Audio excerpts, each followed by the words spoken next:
Kabanata 2961. Ayon sa mga salaysay ng Green Emperor, naging Royal Celestial siya kaagad matapos umakyat sa Celestial Realm at naging pinakamataas na kapangyarihan doon. Ang figurang nasa harap ni Severin ay tiyak na kabilang sa mga lumusab laban sa Green Emperor. Ang isang nilalang na kayang pumatay ng Royal Celestial, manipulahin ang oras, at pagsamahin ang lakas ng tatlong buhay ay halos siguradong isang Royal Celestial o mas mataas pa. Sa sandaling iyon ng pagkaunawa, hinigpitan ni Severin ang kanyang hawak sa Loren Divine Blade habang ang mga batas ng oras at espasyo ay umalimbakay mula sa kanya sa isang maningning na pagpapakita. Ang kanyang tingin, matalas at mapagmatsyag, ay tumapat sa mga mata ni King Luther ng may kaseryosohan. Itinaas ni King Luther ang kanyang ulo at sinulyapan ang lugar na binubuo ng mga batas ng oras at espasyo. Ang kanyang ekspresyon, na nababalutan ng liwanag, ay nagpakita ng bahagyang pagkagulat. Ang mga batas ng oras at espasyo hindi, higit pa ito sa mga iyon. Nagkaisa ang mga ito upang bumuo ng isang bagong landas. Sinulyapan ni King Luther si Severin ng may naglalagablab na intensidad, na parabang si Severin ay isang bihirang hiyas. Nagsalita siya na may tusong ngiti. Kamangha-mangha, tunay na kamangha-mangha. Palagi kong iniisip na ang isang quasi-royal celestial lamang ang kayang pagsamahin ang mga batas ng 3,000 landas, ngunit nagawa mo ito sa maagang yugto ng tunay na immortalidad. Naiintindihan ko na ngayon kung bakit ka pinili ng Green Emperor. Nagpatuloy siya sa tonong puno ng interes. At nagkataon pang mayroon kang isang elite celestial weapon. Ang ganitong mga kayamanan ay nararapat lamang sa isang Royal Celestial kaya tila may tinatagong lihim sa iyo. Si King Luther, bilang pinagmula ng dating Devil Realm at pinakamakapangyarihang nilalang sa kasalukuyan, ay may antas na maagang yugto ng Royal Celestial. Ang proteksyong ipinatawag sa pamamagitan ng mahiwagang paraan ay tumawid sa napakaraming taon at dumaan sa ilog ng panahon. Dahil dito, ang kanyang lakas ay nabawasan sa maliit na bahagi lamang ng rurok nito at mas kahalintulad na ng isang mid-stage na tunay na immortal, ngunit hindi nawala ang kanyang celestial vision. Sa pagmamasid man sa mga batas ng oras at espasyo na bumabalot kay Severin o sa Loren Divine Blade, napansin niyang ang mga ito ay nararapat lamang sa isang quasi-royal celestial. Ang mga quasi-royal celestial ay nakahawak na sa 3,000 batas at may kahit kaunting tagumpay sa iba pa. Nagsisimula na rin nilang saliksikin ang ilog ng panahon at matagumpay nang naipon ang kanilang nakaraan at kasalukuyang sarili. Ang mga ganitong makapangyarihang nilalang ay napakabihira sa mga kahariang lampas at maging sa sinaunang Blue Celestial Realm. Karamihan sa kanila, gayunpaman, ay pinipiling huwag mag-aksaya ng oras sa paggawa ng elite celestial weapons at sa halip ay kinukuha ang mga ito mula sa kanilang mga hinaharap na pagkakatawang tao. Para sa mga Royal Celestial, halos walang saysay ang kaunting dagdag na lakas mula sa mga panlabas na sandata. Dahil dito, bihira ang mga ganitong sandata sapagkat tanging ang mga tunay na Royal Celestial lamang ang gumagawa at humuhubog sa mga ito. Ito rin ang dahilan kung bakit nagulat ang projection ni King Luther nang makita niyang taglay ito ni Severin. Si King Luther, na napapalibutan ng umiikot na magulong agos, ay naglalabas ng nakasisilaw na hanay ng 5 kulay na banal na liwanag, bawat isa ay nagbibigay ng kahangahangang tanawin sa sinumang makakita. Tiningnan niya si Severin ng may mapaglarong ekspresyon at kalmadong nagsalita. Maaari kitang patawarin kung ibibigay mo sa akin ang iyong kaluluwa at magpasakop ka. Nanatiling nakatuon ang tingin ni Severin kay King Luther at nagsalita siya sa malamig at matatag na tinig. Maaaring ikaw ay projection ng isang Royal Celestial ngunit labis ang iyong pagmamataas kung inaasahan mong susuko ako ng ganoon lamang. Tumanggi siyang isuko ang kanyang kaluluwa, payagang manipulahin at kontrolin ang sarili, at ibigay ang kanyang mismong asensya at buhay sa iba. Para sa isang tagapagsanay, ang kaluluwa ang pundasyon ng pag-iral. Kapag ito ay napasailalim sa kontrol ng iba, ang buhay at kamatayan ay nakasalalay na sa kagustuhan ng iba. Ano ang masama sa pagsilbi bilang aso ng isang hari? Tila katulad ka lamang ng iba pangkaraniwang tao. Sandaling nagpakita ng bahagyang pagsisisi ang mukha ni King Luther, ngunit agad din itong nawala at napalitan ng bangis. Isang maltong anyo ng mundo ang lumitaw sa likuran niya, at ang magulong kawalan ay umalangaw sa mga daing ng hindi mabilang na mga espiritu at multo. Agad na napuno ang paligid ng diwa ng lason, maruruming pagnanasa, kasalanan, pagkasira ng moralidad, at mga kapahamakan. Pinagsama-sama, na nagdulot ang mga ito ng mabigat na ulap sa magulong kawalan, at ang kakaibang puwersa ay naging laganap at hindi matitinag na sumasalungat sa mga hangganan ng espasyo at oras. Kalaunan ay nagsanib ang mga ito at naging mga itim na kadena na sumilo kay Severin. Nang makita ang nalalapit na panganib, biglang nagbago ang ekspresyon ni Severin habang tinawag niya ang Green Emperor Tower sa loob ng Small Thousand Worlds. Ang tore, na lumulutang at umiikot sa himpapawid, ay sumabog sa isang payapang berdeng liwanag. Ang makapangyarihang lakas nito ay tumagos sa kawalan at winasak ang mga itim na kadena na papalapit sa kanya. Sinuri ni King Luther ang mga wasak na labi ng kanyang banal na kadena habang tila lumalamig ang kanyang tinig. Ang sandatang ito ay nasa iyo. Kung ayaw mong magpasakop sa akin, iisa na lamang ang pagpipilian mo, ang mamatay. Sumugod ang kamao ni King Luther pasulong. Sa loob lamang ng ilang segundo, sumabog ang banal na liwanag ng 3,000 batas at nagningning sa malawak na kalawakan ng magulong kawalan. Sa itaas niya, lumitaw ang isang ilusyonaryong kaharian na puno ng nakakatakot na enerhiya na tila umaalon na dilim. Ang nakapaligid na espasyo ay kinain ang sarili nito sa napakabilis na bilis. Sa loob ng ilang sandali, naramdaman ni Severin na ang kanyang domain ng oras at espasyo ay pilit na binubuksan. Ang walang hangganang kaguluhan ay sumira sa tela ng realidad at bumagsak sa kanya na may bigat ng langit at lupa. Hindi. Bumagsak ang puso ni Severin at nabahira ng takot ang kanyang tinig. Ano ba ito? Paano nito nalalabag ang mga batas ng oras at espasyo? Ang kanyang kapangyarihan sa oras at espasyo ang kanyang alas, ngunit nagulat siya sa kakaibang kakayahan ni King Luther na lampasan ang mga harang na kanyang itinayo. Habang nakaposisyon sa itaas niya ang tore ng Green Emperor at mahigpit ang hawak niya sa Loren Divine Blade, nanatiling handa si Severin ilang sandali pa. Tila direktang sumugod sa kanya ang kamao ni King Luther, at ang bawat bahagi ng kanyang pagkatao ay nagliyab ng makalangit na lakas. Ang kapangyarihan ng langit at lupa na nakaimbak sa kanyang cell universe ay agad na ibinuhos sa Loren Divine Blade. Biglang sumiklab ang matinding sword wheel na pinagsama sa mga batas ng oras at espasyo at nagtipon sa Loren Divine Blade. Ang 5 talampakang talam ay kumislap ng maliwanag at nang inig sa lakas na nagpadala ng alon hanggang sa mga malapit sa ilog ng panahon. Walang pag-aalinlangan, pinakawalan ni Severin ang isang malakas na hiwa. Isang gintong sinag ng espada ang kumalat sa magulong kawalan at nag-iwan ng bakas sa lamad ng Blue Realm. Hiwain, sigaw niya at hinati ng sinag ng espada ang malaking nagliliwanag na kamao sa dalawa. Tila hinubog mula sa sinaunang oras at espasyo, ang liwanag ay humiwas sa espasyo at binaligtad ang mundo. Ang araw at buwan ay tila nawala ng ningning at ang universo ay agad na nabasag. Iniwan ni King Luther ang kanyang magaan na pagtrato sa sitwasyon at sumugod habang ang mala-impyernong mundo sa likod niya ay umalingaw at nabuhay. Hindi mabilang na mga itim na kadena ang sumulpot.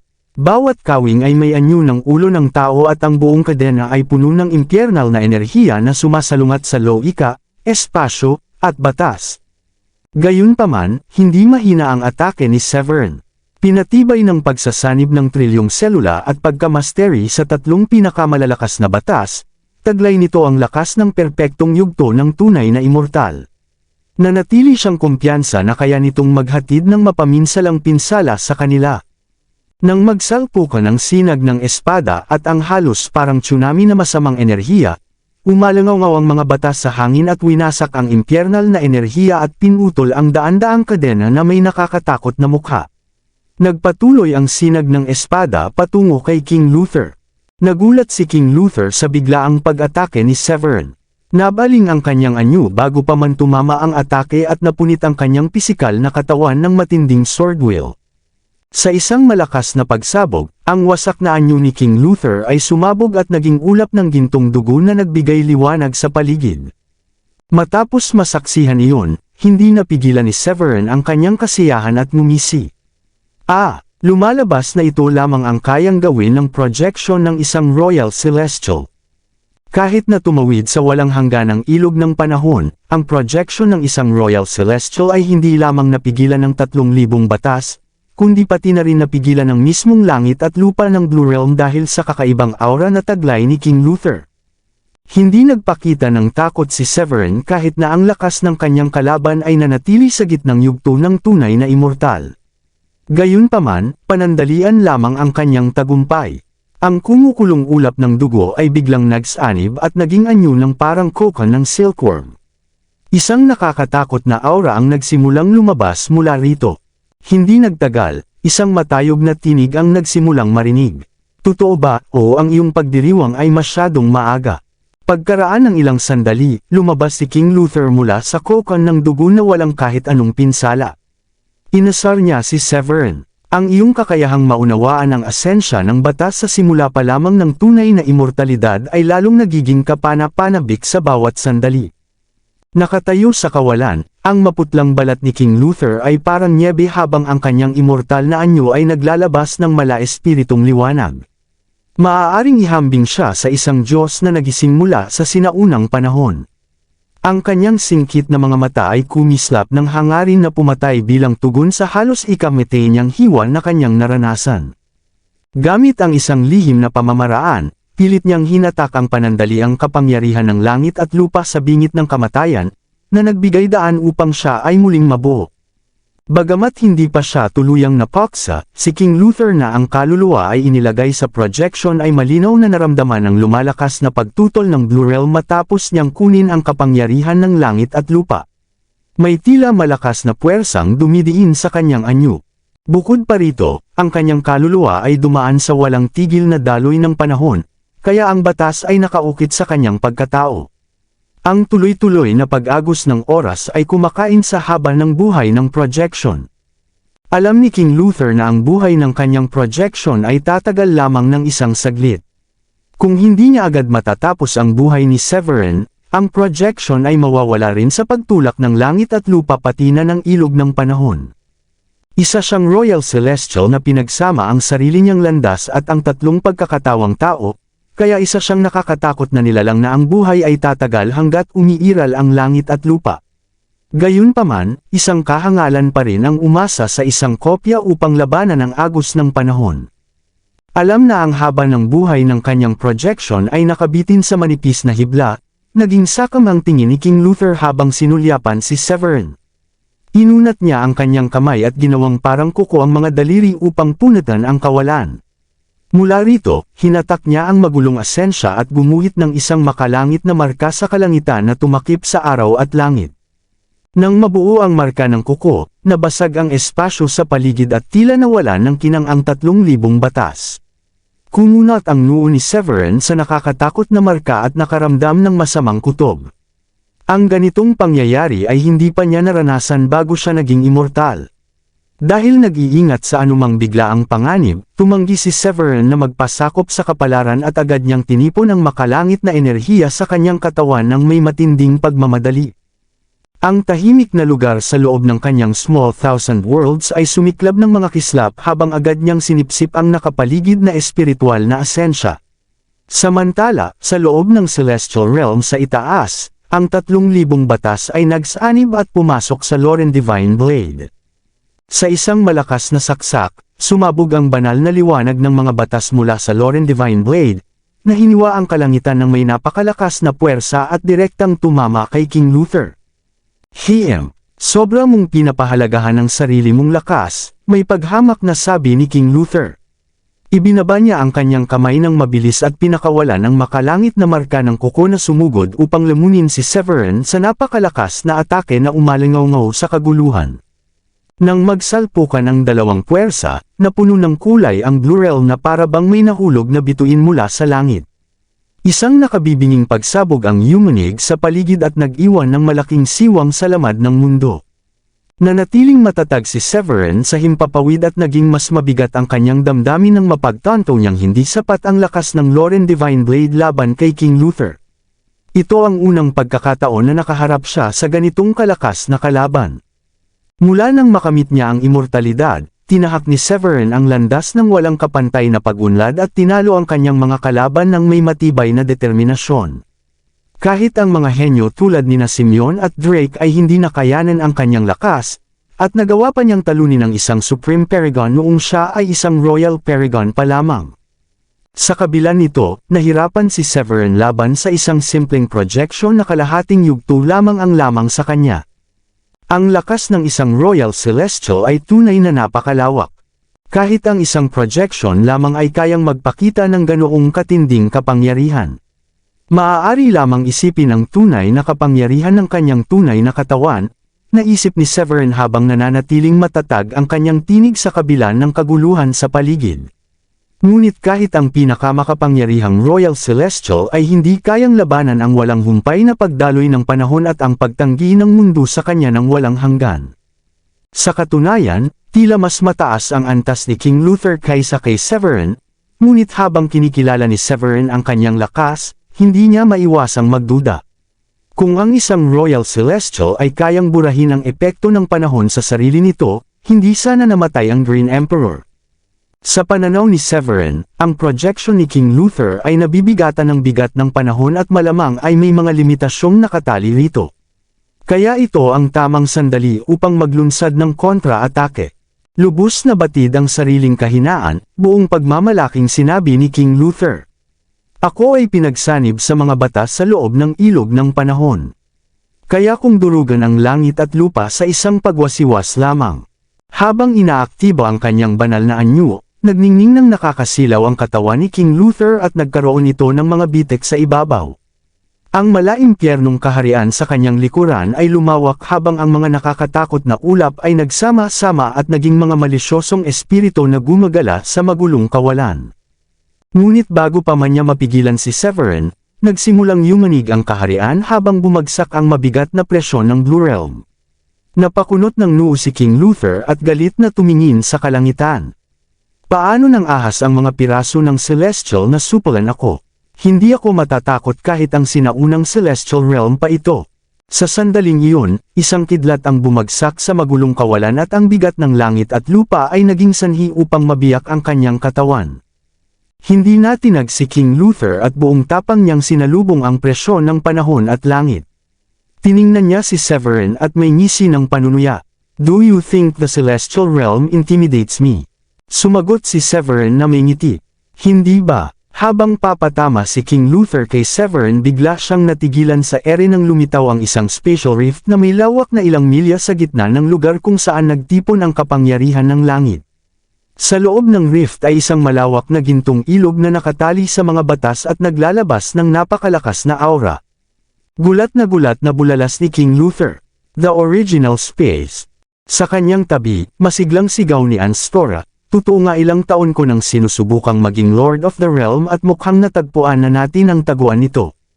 Bago pa tuluyang makapagsaya si Anstora, sumabog ang mga gintong banal na kadena mula sa original space na naging sanhi upang sumabog ang katawan ni King Luther sa isang nakabibinging pagsabog. Matapos masaksihan iyon, pinakawalan ni Severin ang kapangyarihan ng langit sa loob ng Small Thousand Worlds. Ang Loren Divine Blade at ang Green Emperor's Tower, ang kanyang dalawang makalangit na sandata, ay lumabas sa kawalan. Ang kanilang nagniningning na aura ay lumamon sa magulong enerhiya at banihag si King Luther na naging isang ulap ng dugo. Bumaha ng ginhawa si Severin nang maramdaman niyang hinarangan ng kapangyarihan ng oras at espasyo ang ulap ng dugo. Ang kayabangan ni King Luther ay hindi niya inaasahan dahil sinubukan nitong gamitin ang lakas ng langit upang sapilitang kunin ang kapangyarihan ng langit at lupa mula sa Blue Realm. Ang Blue Realm ay likas na galit sa mga dayuhan at ang sapilitang pagkuha ni King Luther sa kapangyarihan nito ay nagdulot ng matinding reaksyon mula sa original space na patunay ng galit na iyon. Ang ilog ng panahon sa Small Thousand Worlds ni Severin ay konektado sa ilog ng panahon ng Blue Realm at napansin na niya ito nang lumitaw ang original space. Ngunit lihim niyang minarkahan ito upang makaiwas sa pagsusuri ng kapangyarihan ng langit. Sa halip, binalak niyang gamitin ang buong kapangyarihan ng Blue Realm laban sa projection ni King Luther.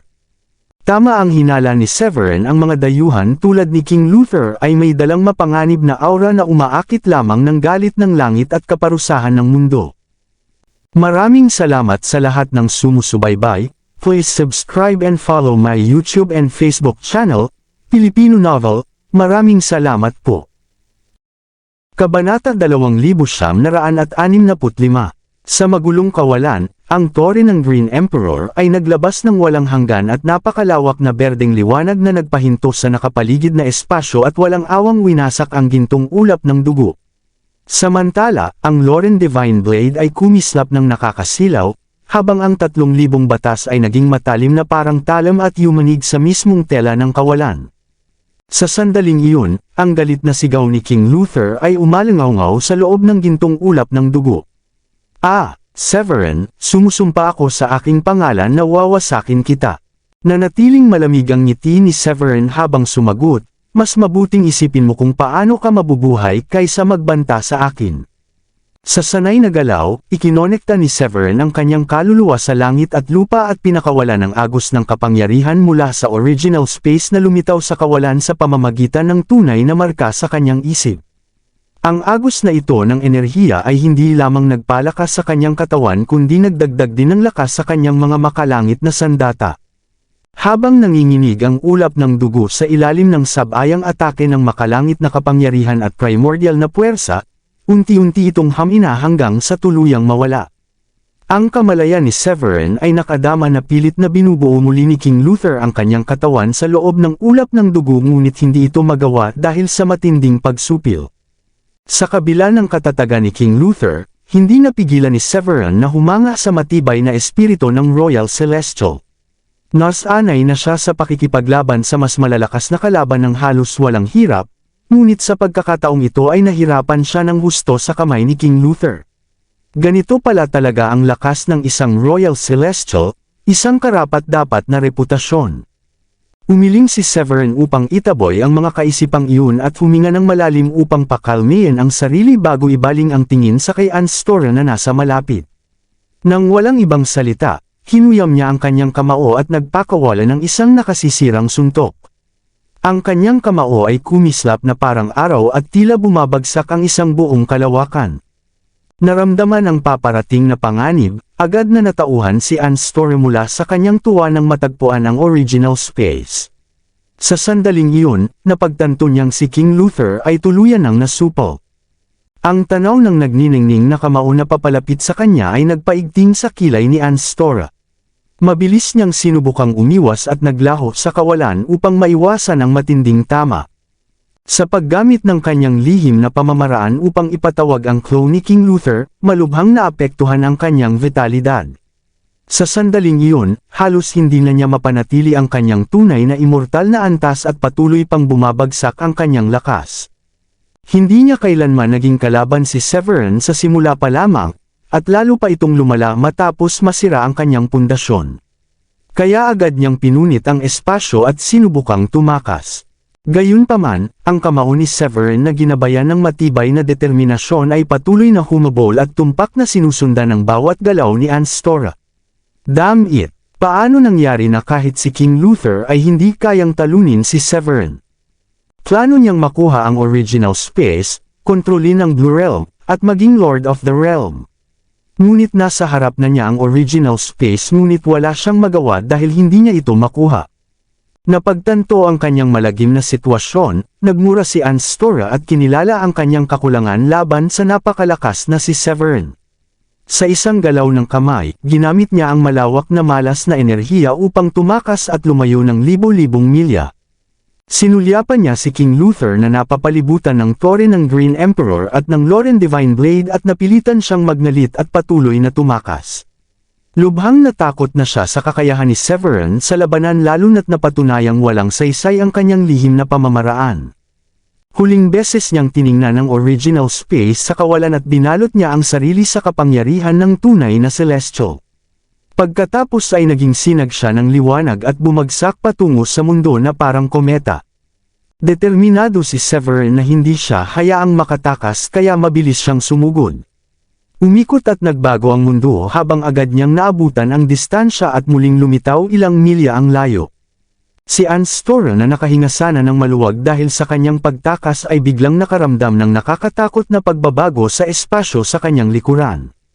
Bago pa siya makakilos, isang napakalawak na kamay na gawa sa magulong enerhiya ang bumagsak patungo sa kanya. Hindi niya alam na handa na si Severin na patayin siya, kaya agad niyang sinunog ang kanyang asensya at dugo at tumakas ng buong bilis. Sumugod si Severin habang malamig na sumisigaw. Huwag mong isipin na makakatakas ka pa. Sa isang dumadagandong na pagsabog, ang napakalaking marka ng kamay na Bum-A-Lot sa kalangitan ay bumagsak mula sa itaas at tumama sa kay Anstora. Sa ilalim ng marahas na puwersa ng impact, ang katawan ni Anstora ay nabasag at gumuho na parang porselana sa loob lamang ng ilang sandali. Hindi, isang sigaw ng paghihirap ang umalangaw sa kalangitan. Sa pagbagsak ng isang tunay na immortal, nayanig ang mundo habang ang langit at lupa ay nawalan ng makulay na anyo. Ang madidilim na ulap ay Bum-A-Lot sa buong Blue Realm at nagpakawala ng rumaragasang kulog at dugong ulan sa lahat ng sulok. Nakita ng lahat ang tanawing iyon. Sa pasukan ng Gronde Uno Sacred Land, si Adrian na pagod pa rin mula sa labanan ay handa nang bumalik sa sekta nang biglang sumikip ang kanyang dibdib ng hindi maipaliwanag na kalungkutan. Bago pa niya maintindihan ang nangyayari, naging mapotla ang mundo at nagliwanag ang kalangitan ng pulang kidlat habang bumabagsak ang dugong ulan. Ang ganitong pangitain ay isang nakabibinging pakiramdam para sa lahat ng nilalang at tanging maaaring senyales lamang ito ng pagkamatay ng isang tunay na immortal. Sa biglaang pagkaunawa, napaisip si Adrian sa pinakamasamang maaaring nangyari. Maaari bang si Severin ang bumagsak? Hindi maaari. Si Severin ay may maraming teknik at kayamanan. Lagi siyang nagtatagumpay. Bagamat nais niyang pumunta sa kawalan upang alamin ang nangyari, alam niyang ang resulta ng labanan ng mga tunay na immortal ay napakadelikado dahil ang magulong enerhiya ay naglalabas ng nakakatakot na aura na magpapanginig kahit sa mga semi-immortal na gaya niya.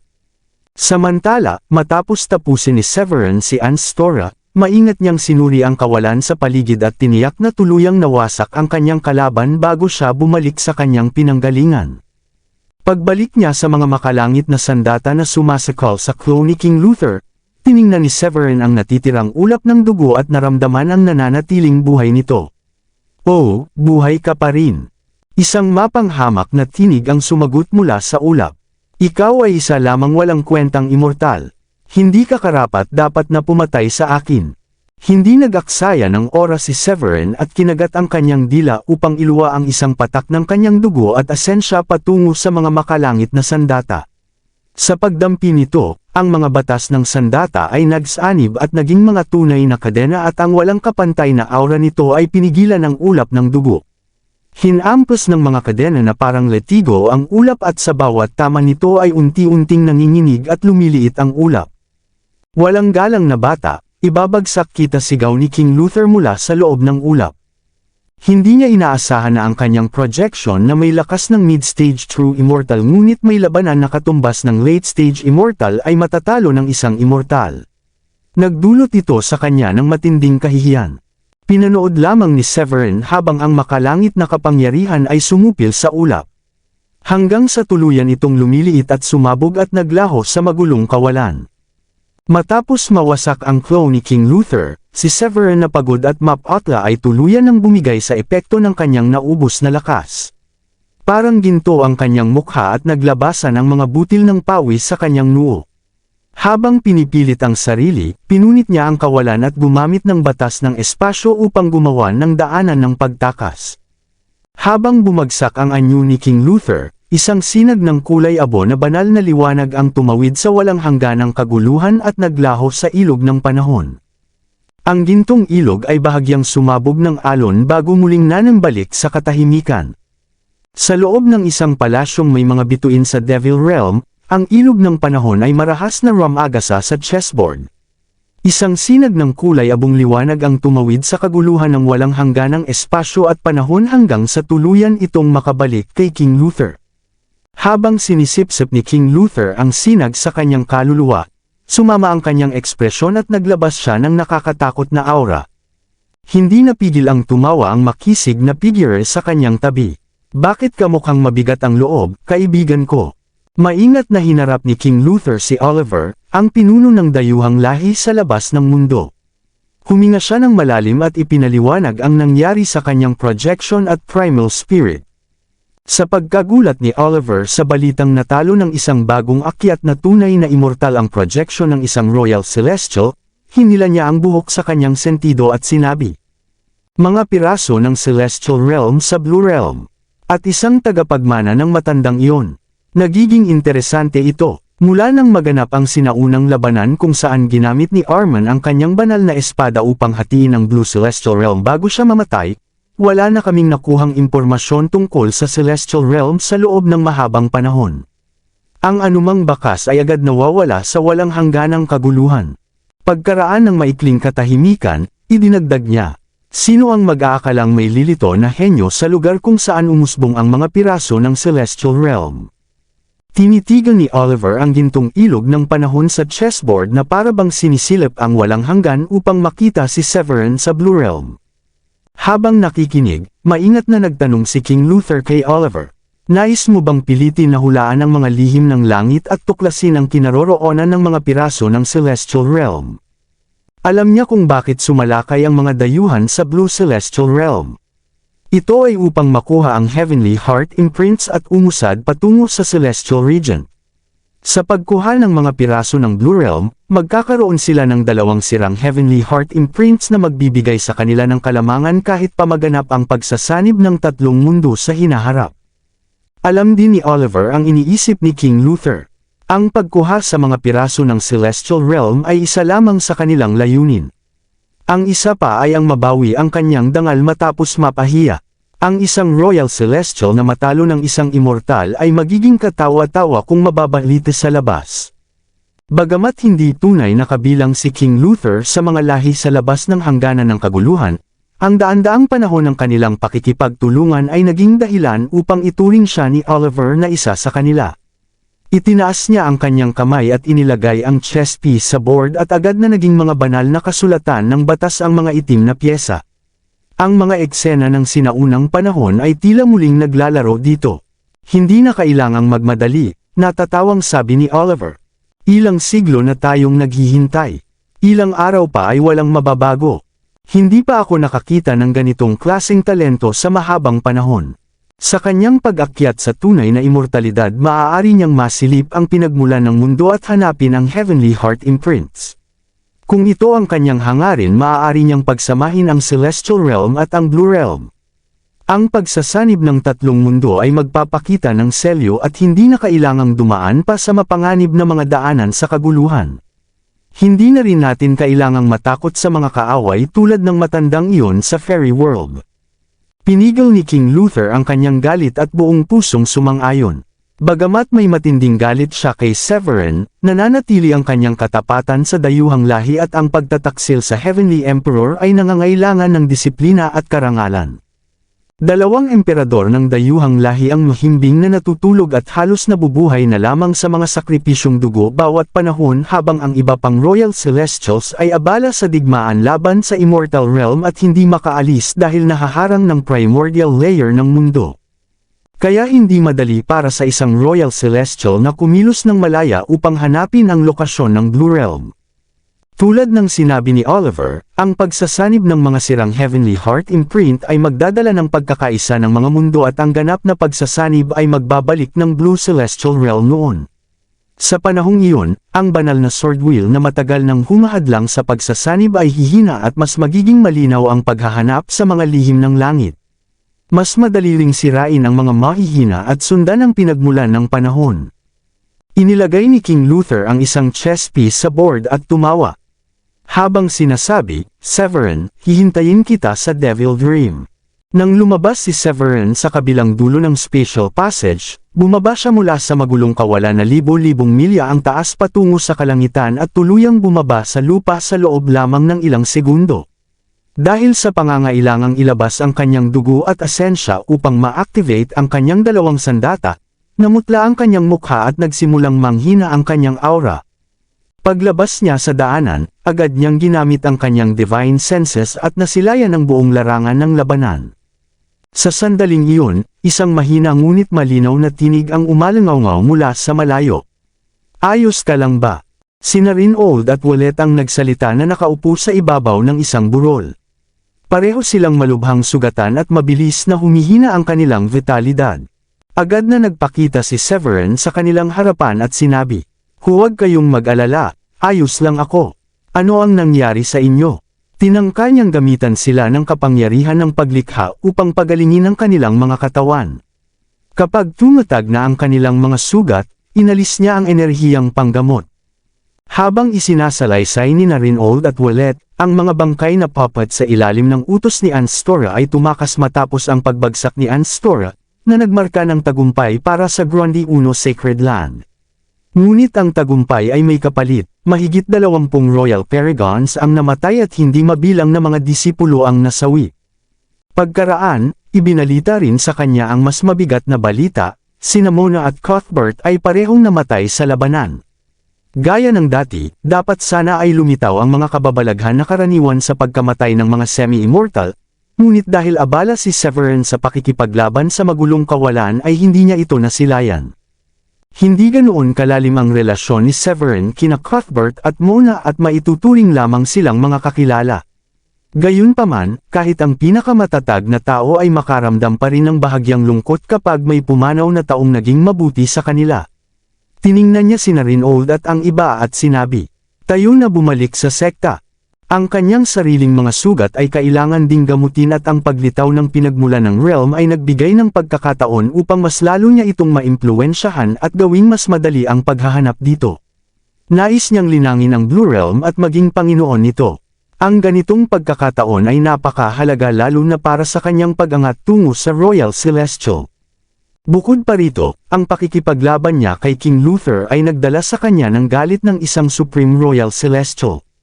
Kaya't ang pagpapalakas ng sarili sa pamamagitan ng masigasig na pagsasanay ay naging lubhang mahalaga. Pinakalma niya ang gumugulo na damdamin sa kanyang loob at dinala ang kanyang sarili kasama ang dalawa pabalik sa Sacred Land. Pagdating sa pangunahing bulwagan, sinalubong siya ng nag-aalalang paglalakad ng pabalik-balik ni Dayan at ng iba pa niyang asawa. Nang makita ang maputlang mukha ni Severin, namutla rin sila sa gulat at agad siyang nilapitan. "Severin, honey, ayos ka lang ba?" Sa labas ng pangunahing bulwagan, bumaba si Severin mula sa gintong tulay at mabilis na niyakap sina Dayan at Gilda. Sa kaibahan ng mas malaya at lantad na emosyon ni Dayan, sina Sheila at Sofia ay mas tahimik at mahinahon. Kahit pareho silang nag-aalala kay Severin, nanatili silang ilang hakbang ang layo matapos dumaan sina Reynold at Wallet sa tulay ilang sandali pagkatapos ni Severin. Sa kabila nito, ang kanilang magagandang mga mata ay nagpakita ng malalim na lungkot kasabay ng bahagyang saya at ginhawa. Habang nalalanghap ni Severin ang banayad na halimuyak ng buhok ni Dayan at Gilda na parang seda, marahan niyang hinaplos ang kanilang mga ulo at mahinang sinabi, "Sobra ko lang nagamit ang lakas ko. Hindi naman ako mamamatay agad." "Huwag mong banggitin ang kamatayan," mariing sabi ni Gilda habang pinisil ang labi ni Severin gamit ang kanyang daliri upang patahimikin siya. Kumikislap ang kanyang mga mata na puno ng lambing at pagsuwi na parabang si Severin ay isang walang pusong taong iniwan ang kanyang pamilya. Samantala, bumaba sina Reynold at Wallet mula sa tulay na medyo naiinggit sa atensyon na natatanggap ni Severin. Umubo si Wallet at awkward na nagsalita, "Kamusta sa inyong lahat?" Nakasubsob sa yakap ni Severin, ninanamnam ni Dayan at Gilda ang kanyang nakaaaliw na presensya. Tila mga pusa na nagpapahinga sa sinag ng araw ang kanilang kilos. Kaya lang nang umubo si Wallet ay saka lamang nila napansin na may ibang tao pala. Nagulat si Dayan at agad na kumalas sa yakap ni Severin na parang kunhong natakot. Namula siya at nagsabi, "Ay hindi ko napansin na nandito pala kayo." Kumalas din si Gilda mula sa yakap ni Severin at namula ang kanyang pisngi. Tiningnan niya si Severin at tila sinisisi ito dahil hindi sila binalaan na may ibang tao pala. Hindi napigilan ni Sheila at Sofia ang kanilang pagtawa sa nasaksihan. Tinakpan nila ang kanilang mga bibig upang pigilan ang halakhak habang kumikislap ang kanilang mga mata sa aliw. Tiningnan ni Severin ang reaksyon ni Gilda at Dayan at hindi niya napigilan ang ngiti. Pinili niyang huwag na silang asarin pa at tahimik na inutusan silang bumalik sa Enchanted Peak bago siya pumasok sa pangunahing bulwagan. Sa loob, si Adrian ay tahimik na nakaupo na may maputlang mukha habang tila may madilim na enerhiyang kumakain sa kanya. Ang kanyang aura ay mas mahina kumpara sa nakaraang mga araw. Si Amethyst ay bahagyang mas maayos ang kalagayan sa harap niya ngunit hindi pa rin gumagaling ang sugat sa kanyang bibig. Punit-punit ang kanyang damit at may mga marka ng palad sa kanyang katawan. Mabuti na lamang at hindi ganoon kalala ang kanyang mga sugat at maaaring gumaling sa pamamagitan ng pahinga. Si Heath naman ang may pinakamatinding sugat dahil naputol ang kanyang kanang braso mula sa balikat at kita ang kanyang mga buto. Bagamat tumigil na ang pagdurugo, malala ang pinsala at aabutin pa ng hindi bababa sa kalahating taon bago siya tuluyang gumaling. Para sa isang semi-immortal, ang muling pagtubo ng naputol na bahagi ng katawan ay hindi ganoon kalaking problema. Nabunutin ng tinik sa dibdib si Adrian nang makita niyang ligtas na nakabalik si Severin, at sa wakas ay nakahinga siya ng maluwag. Kabanata 2970. Humakbang si Severin at binati sina Amethyst at ang iba pa bago ibaling ang kanyang atensyon kay Adrian na nasa mataas na plataporma. Yumuko siya ng bahagya at nagtanong, "Bakit ganoon kalala ang iyong mga sugat?" Isang pagkakamali sa konsentrasyon ang sagot ni Adrian habang minamaliit ang kanyang kalagayan. Bilang pangunahing semi-immortal ng Gronde 1 Sacred Land, siya ang bumuhat sa pinakamabigat na bahagi ng labanan at siya ang pinakamatinding sinalakay ng mga bangkay na puppet. Napakabilis ng pagsiklab ng laban kaya halos wala silang oras upang ipaalam sa barbarics na sina Jackson at Lumano ng Delhi. 7 bangkay na puppet ang sumalakay sa Sacred Land at kumitil sa buhay ng 2 semi-immortal. Matagal nang pinatatag ni Adrian ang kanyang cultivation bilang semi-immortal. Kaya natural na siya ang naging pangunahing target at hinarap niya ang 3 bangkay na puppet. Sa kabutihang palad, nanag ang kanyang lakas at matagumpay niyang napaksa ang mga ito. Naalala niya ang nangyari at tiningnan si Severin na mapatla na mukha. Napatay na ba si Anstora? Tanong niya. Sa kanyang pagbabalik sa Mountain Gate ng Sacred Land, napansin niya ang kakaibang celestial phenomenon sa magulong kawalan sa taas na libo-libong milya. Ang pagdilim ng langit at lupa at ang pag-ulan ng dugo ay malinaw na palatandaan na may tunay na immortal na namatay. Tumango si Severin bilang kumpirmasyon. Wala nang dapat katakutan. Ang mga demonyo at si Anstora ay hindi nabanta. Pinatigil ko na sila at napigilan ang anumang hinaharap na krisis sa Blue Realm. Nang marinig iyon, lahat ay nakahinga ng maluwag at napuno ng kasiyahan ang kanilang mga mukha. Pumalakpak si Amethyst at nagsabi, "Napakagaling." Sumunod na naghinagpi si Heath. Hindi nasayang ang sakripisyo ni Mona at Cuthbert. Bagamat nakakalungkot na hindi na nila nasaksihan ang tagumpay na ito. Ang kanyang tinig ay napuno ng emosyon at huminga siya ng malalim na tila gumaan ang kanyang loob mula sa mabigat na pasanin. Hindi nagsalita si Severin upang magbigay ng aliw dahil ang kanyang tagumpay laban sa kay Anstora ay muntik na ring ikapahamak niya, at ang Gronde 1 Sacred Land ay dumanas ng maraming pagkalugi. Sina Mona at Cuthbert ay wala na kasama ang higit 100 Royal Paragons at marami pang iba. Ang pagbabalik ng dating lakas ng Gronde 1 Sacred Land ay aabutin ng maraming taon. Gayunpaman may dahilan pa rin upang magdiwang. Ang Midland at East Plain na 2 pinakamalalaking teritoryo ay nasa ilalim na ng Gronde 1 Sacred Land. Ang Season at Lasbonerkat na dating sa mga Devils ay sakop na rin nila kasama ang Thundlight. Kaya karamihan sa Blue Realm ay nasa pamamahala na ng Gronde 1 Sacred Land. Ang pinalawak na teritoryo ay magdadala ng mas maraming yaman, maging ito man ay mga herbal o iba pang uri ng kagamitan. Tinatayang ni Severin na sa loob ng ilang dekada ay makakabangon muli ang Gronde 1 Sacred Land. Matapos makipag-usap sandali sa sect leader at sa iba pa sa bulwagan, nagpaalam si Severin at bumalik sa Enchanted Peak. Ang kanyang plano ay magpagaling at mas maunawaan ang pinagmulan ng realm. Isang spatial fluctuation ang lumitaw sa Enchanted Peak na hudyat ng kanyang pagdating. Ipinaalam niya ang kanyang pagseseclusion kay Diane at sa iba pa at agad siyang nag-transform bilang sinag ng liwanag patungo sa training room.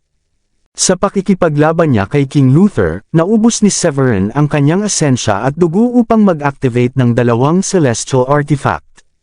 Nasira ang kanyang pundasyon kaya kailangan itong ayusin. Umupo siya ng na-cross-legged at kinuha ang isang celestial peach mula sa kanyang small 1,000 worlds na agad niyang kinain. Ang Peach ay naging alchemical essence na damaloy sa buong katawan niya at nagsimulang ayusin ang kanyang immortal body. Aabutin siya ng halos kalahating buwan upang tuluyang gumaling at sa pagkain pa ng isa pang Celestial Peach unti-unting naibalik ang kanyang origin. Hindi siya agad lumabas sa seclusion habang patuloy ang kanyang paggaling. Ipinadala niya ang kanyang consciousness sa kailaliman ng kadiliman at pumasok sa isang maliwanag na mundo. Doon ay may gintong ilog na umaagos na puno ng eternal essence ng oras. Sa magkabilang gilid ay ang mga landas ng 3,000 batas. Lahat ay naglalabas ng napakalakas na presensya at kahit si Severin bilang tunay na immortal ay nakaramdam ng pagkamangha. Habang tinitingnan ng kamangha-manghang tanawin, tuwang-tuwa si Severin, sinabi niya. Natagpuan ko ang original space ng Blue Realm at sapat lang ang pagsunod sa marka upang makarating dito.